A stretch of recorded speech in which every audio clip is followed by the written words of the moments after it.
should be good. Cool. So yeah, Dylan, I think pretty much like the first thing I just wanted to bring up with you was maybe just give us an overview about your business.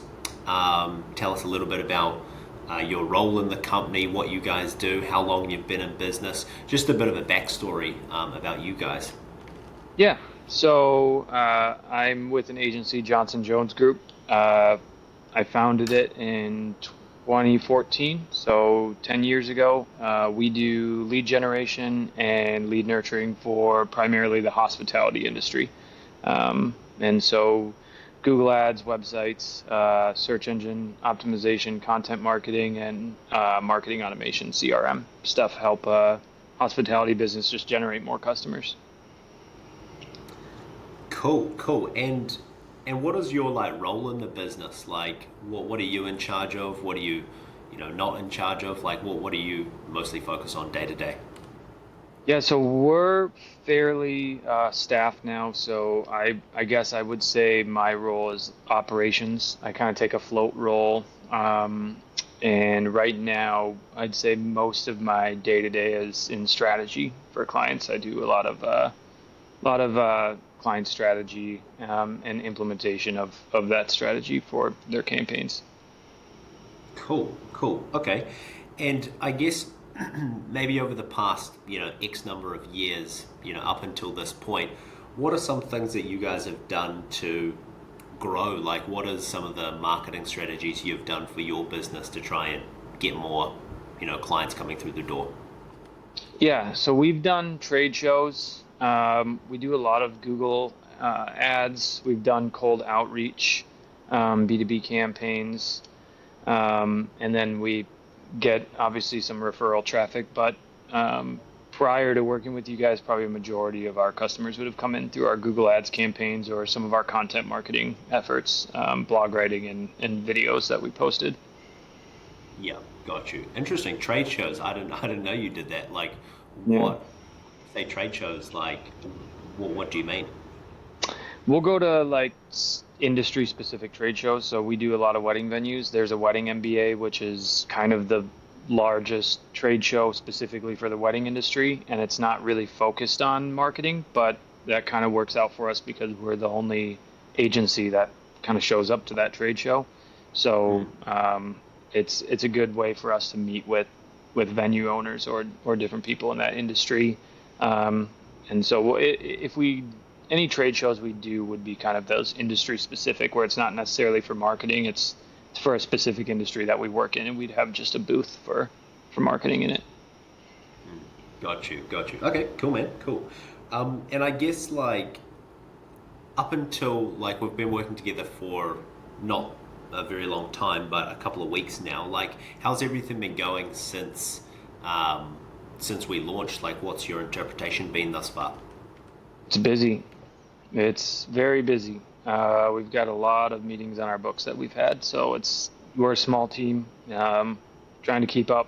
That's been the goal, but a lot of meetings, a lot of good meetings with different businesses, and to that point you've gotten us all wedding venues, which is what we're specifically targeting and looking for. So it's been industry relevant as well.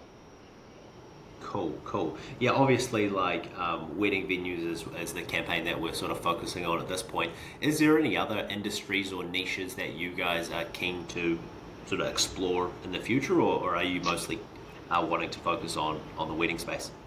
Yeah, if we scaled this, I would probably want to stay in hospitality. We can work with anyone that's B2C services. So we do have like home services contractors that could be good.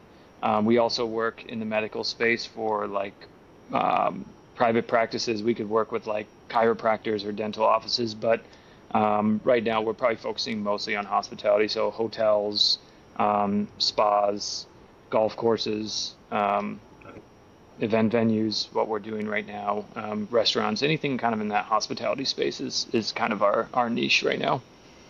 Cool, cool. Now that makes sense. I mean, we have experience, like, I think golf courses would be another really interesting niche as well. I think there's an opportunity there, 100%. In the medical space, we've got like a number of clients targeting different, medical niches and whatnot. But yeah, no, I think for the near future, just we'll keep focusing on like venues. Wedding venues is good. If you wanted to expand the scope of types of venues you work with to more like event venues or concert venues, not necessarily stadiums, but like, the smaller like comedy clubs, these types of things, there is also opportunity there. Hmm.